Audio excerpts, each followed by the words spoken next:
Une fuite d'un projet de délibération de la Cour suprême pourrait renverser le jugement Roe v. Wade. Beaucoup se demandent maintenant s'il était même constitutionnel.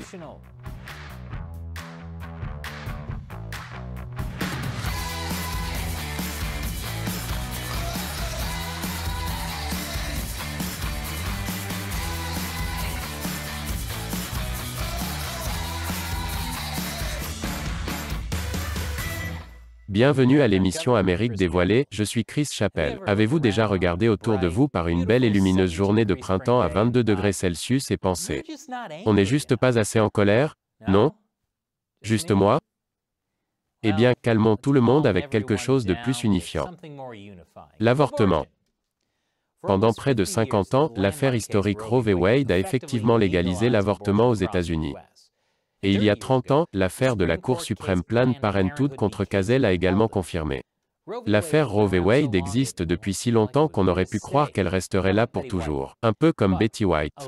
Mais un projet de délibération ayant fait l'objet d'une fuite montre que la Cour suprême a l'intention d'annuler ces deux affaires controversées. Elle a écrit dans son opinion majoritaire que les jugements Roe et Casey doivent être annulés. Donc, ça pourrait disparaître du jour au lendemain. Un peu comme Betty White. Le projet a été divulgué à Politico, qui l'a publié la semaine dernière. Le lendemain de sa publication, le juge en chef John Roberts a confirmé son authenticité. Comme vous pouvez l'imaginer, les gens l'ont pris dans la foulée et ont continué leur journée comme d'habitude. En fait, voici ce qui s'est passé.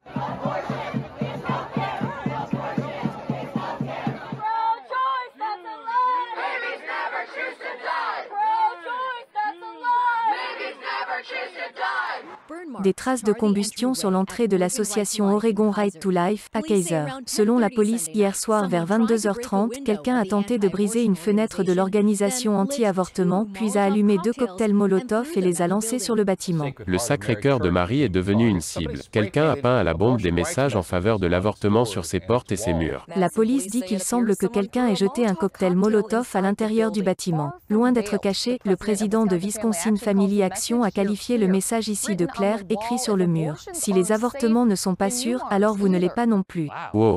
C'est le débat le plus houleux sur l'avortement que j'ai jamais vu depuis. Littéralement tout débat sur l'avortement au cours des 50 dernières années. Cette fuite concerne une affaire de 2018 appelée Dobbs contre l'Organisation de santé des femmes de Jackson. Cette affaire concerne une loi de l'État du Mississippi qui interdit les avortements après 15 semaines. Sauf en cas de problème avec le fœtus ou si la santé de la mère est en jeu. Le projet qui a fait l'objet de la fuite a été rédigé par le juge Samuel Alito, qui a été nommé à la Cour par le président George W. Bush. Selon Politico, 4 autres juges nommés par les républicains se sont rangés du côté de M. Alito. Les 3 juges choisis par les démocrates devraient voter contre, mais leur opinion n'a pas encore été rendue publique. Quant au juge en chef John Roberts, la question reste ouverte. N'oubliez pas qu'il ne s'agit que d'un projet de délibération. La Cour suprême pourrait encore voter différemment ou conserver les mêmes votes mais modifier l'opinion majoritaire. La décision finale devrait être rendue au cours de l'été. La fuite du projet est donc un peu comme une fuite de la bande-annonce de Marvel. Dans la bande-annonce d'Infinity War, Hulk était présent, mais dans le film lui-même, c'était juste Bruce Banner dans l'armure Hulkbuster. Ce que je veux dire, c'est que le jugement Roe v. Wade ne sera peut-être pas annulé et qu'on aura tous un costume d'Iron Man cool. C'est déjà arrivé auparavant. La Cour suprême changeant d'avis sur Roe v. Wade, pas sur les costumes Iron Man. En 1992, le juge conservateur Anthony Kennedy a changé son vote lors de l'affaire Planned Parenthood v. Casey. Et la Cour a fini par confirmer Roe v. Wade au lieu de l'annuler. Cela pourrait donc se reproduire. Sur quoi la Cour suprême se penche-t-elle maintenant? La question posée à la Cour suprême dans cette affaire du Mississippi est de savoir si toutes les interdictions d'avorter avant 24 semaines sont inconstitutionnelles. Dans l'affaire Roe v. Wade, la Cour suprême a annulé les interdictions imposées par les États sur la plupart des avortements. Mais cela ne revient pas à adopter une loi nationale légalisant l'avortement. Elle a simplement empêché les États d'interdire purement et simplement l'avortement. Ou du moins certains avortements. Parce que la décision ne s'applique qu'aux avortements qui ont lieu avant que le fœtus ne soit viable. C'est-à-dire avant qu'il puisse survivre en dehors de l'utérus. Dans l'affaire Planned Parenthood v. Casey, la Cour a décidé que la viabilité du fœtus se situe autour de 24 semaines. Cela signifie essentiellement que si les États peuvent restreindre les avortements plus tôt, ils ne peuvent interdire complètement les avortements qu'après 24 semaines. Mais souvenez-vous que la loi du Mississippi interdisait les avortements après 15 semaines, avec quelques exceptions médicales. La clinique d'avortement Jackson Women's Health Organization a donc poursuivi le gouvernement du Mississippi en invoquant les arrêts précédents de la Cour suprême. Un tribunal de district américain et une cour d'appel ont donné raison à la clinique d'avortement et ont annulé la loi de l'État. Mais l'État du Mississippi a maintenant fait appel de la décision jusqu'à la Cour suprême. Ce qui signifie que la Cour suprême peut maintenant reconsidérer son précédent jugement sur Roe v. Wade. Le juge Alito a déclaré dans son projet d'avis que le jugement Roe était manifestement erroné dès le départ. Son raisonnement était exceptionnellement faible et la décision a eu des conséquences dommageables. Erroné dès le départ, avec un raisonnement faible et des conséquences dommageables, ça ressemble à plusieurs de mes relations passées. Il a aussi dit que Roe et Casey n'étaient pas basés sur la Constitution. Je vous expliquerai pourquoi Alito a déclaré cela après la pause. Bon retour parmi nous.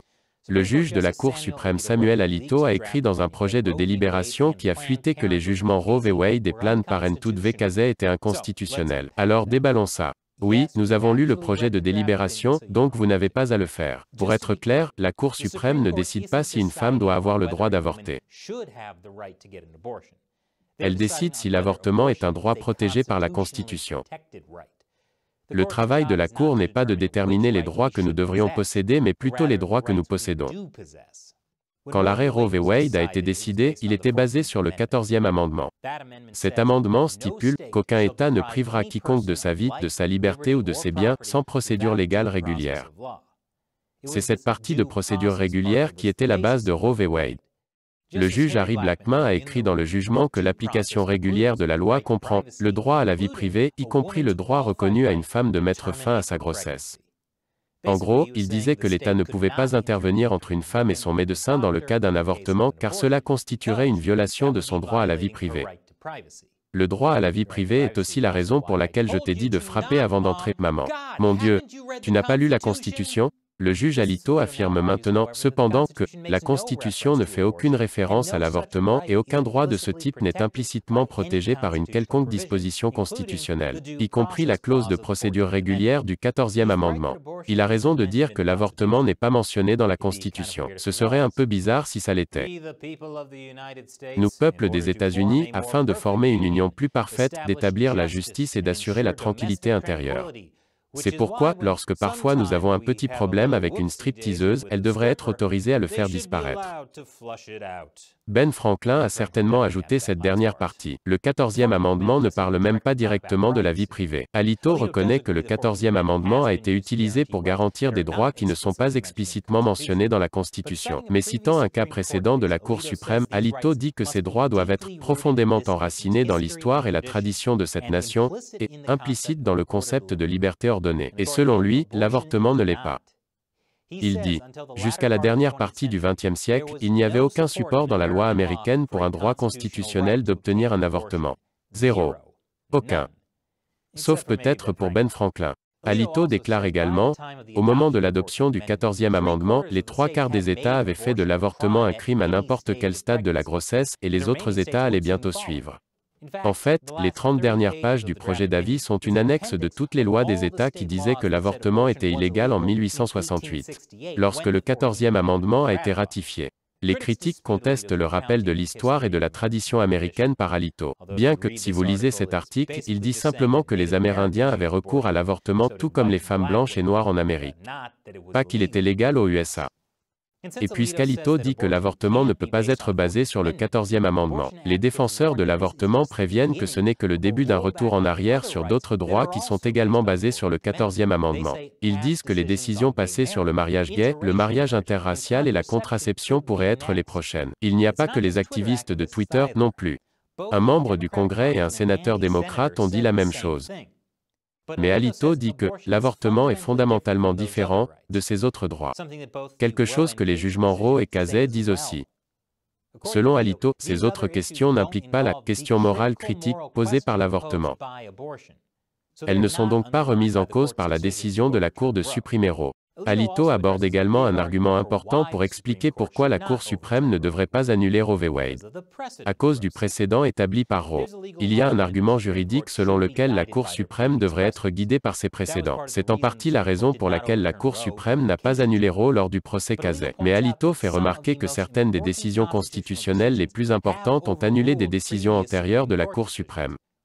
Il cite l'affaire Brown v. Board of Education, qui a mis fin à la ségrégation raciale dans les écoles. Il a annulé l'arrêt Plessy v. Ferguson, qui stipulait que la ségrégation était acceptable, à condition qu'elle soit séparée mais égale. Dans l'ensemble, Alito est très critique du jugement Roe v. Wade. Vous savez, le truc du manifestement faux dès le départ. Mais même les experts juridiques qui sont pro-avortement sont critiques de Roe v. Wade. Un professeur de droit pro-avortement a déclaré « Roe est à peine cohérent, la Cour a tiré son droit fondamental de choisir plus ou moins de la sphère constitutionnelle. » Même la juge libérale de la Cour suprême, Ruth Bader Ginsburg, a eu des problèmes avec cet arrêt. Pour elle, il allait trop loin et faisait du droit à l'avortement une cible facile pour les militants. Elle n'a pas aimé la façon dont il s'est concentré sur le droit à la vie privée plutôt que sur les droits des femmes. Et elle souhaite que le droit à l'avortement soit garanti progressivement par les États et les tribunaux et non par une action globale de la Cour suprême. Mais si la Cour suprême voulait vraiment le consolider, elle a déclaré qu'une meilleure approche aurait été d'utiliser la clause de protection égale du 14e amendement. Puisque seules les femmes peuvent tomber enceintes, une loi interdisant l'avortement est discriminatoire envers les femmes. Son argument était donc que si le jugement de Roe v. Wade était basé sur l'égalité de protection des femmes, il aurait mieux résisté aux attaques. Mais si vous voulez mon avis, c'est encore plus controversé. Les femmes ne sont pas les seules à pouvoir donner naissance de nos jours. Qu'en est-il des hommes transgenres? Et après cette dernière pause publicitaire, à quoi ressemblera l'avenir si l'arrêt juridique Roe v. Wade venait à être annulé? Bienvenue à nouveau. La Cour suprême est prête à annuler le jugement Roe v. Wade. Vous vous demandez peut-être si cela signifie que l'avortement ne sera plus légal aux États-Unis. On pourrait y croire si on écoutait uniquement les militants pro-avortement.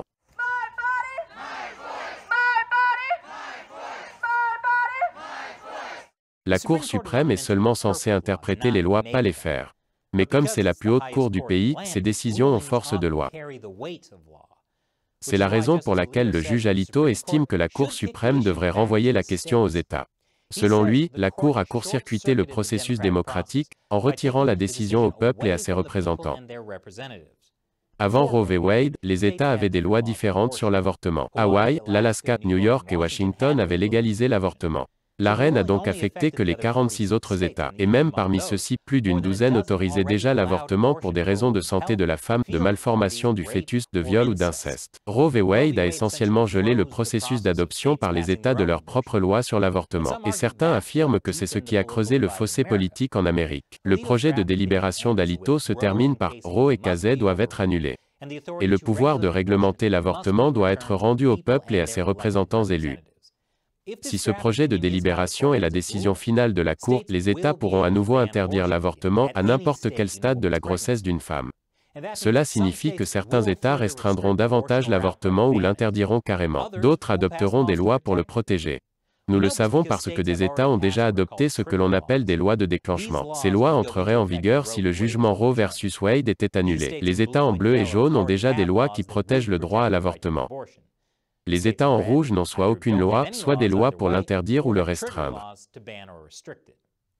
Wow, c'est comme le plus sombre jeu de « lumière rouge, feu vert » de tous les temps. Encore plus sombre que celui de Squid Game, et ce n'est pas peu dire. Alors que pensez-vous du cas Roe v. Wade? La Cour suprême a-t-elle raison de l'annuler?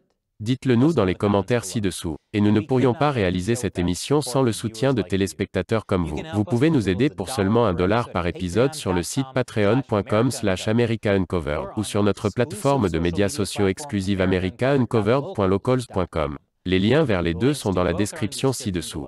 Encore une fois, je suis Chris Chappell, merci d'avoir regardé Amérique dévoilée.